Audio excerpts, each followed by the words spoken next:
I want to take you on a tour behind the scenes here at Davos. A strange and wondrous throng of CEOs, world leaders, scientists. It's called a magic mountain, and magic happens. So what is Davos?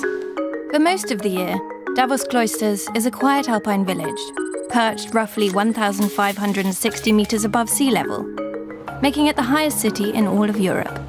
But for a week in January, this town hosts some 3,000 leaders from government, international organizations, academia, business, civil society, and media, who come together under the forum's mission, committed to improving the state of the world. And when questions like, how can we tap the potential of everyone, are on the table, it is little wonder that some people doubt how a meeting of this kind could actually make any real progress. Indeed, how much impact could this small group of people have in the space of a few days? But to ask what happens in Davos is to miss the point. The World Economic Forum doesn't aim to solve the world's problems, but to facilitate the meeting of the minds of the people who can. The first step is to get them all in the same room, at the same table, thinking about the same questions. In today's climate, where our experiences are increasingly siloed, both on and offline, where talking past each other can often supersede civic discourse, the importance of getting these people to talk things through and face-to-face cannot be overstated. When that happens, when people start actually talking and listening, the fractures that divide them can begin to heal. Like at the 1988 meeting when Greece and Turkey edged away from the brink of war. Or in 1989, when North Korea and South Korea held their first ministerial-level meetings.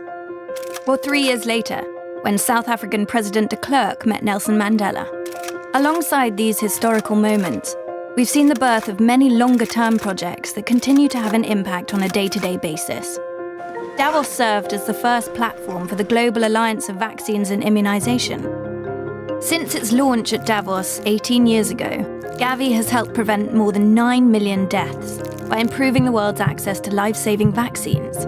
It was also here that Bono launched RED, the global brand campaign funding efforts to combat AIDS. To date, the initiative has raised $475 million and impacted as many as 90 million lives. These activities, along with many others, are in part supported by the unique research conducted here at the Forum, which you can find in the Global Competitiveness Report, the Global Gender Gap Report, and the Global Risks Report. So as the world leaders gather in Davos under the theme, Creating a Shared Future in a Fractured World, we want to hear from you. What are some of the issues that leaders should be focusing on? What do you think? How could we create a shared future in a fractured world? Submit your questions on Facebook, Twitter, and Instagram using the hashtag #SharedFutures. For more details, visit wef.ch/sharedfutures.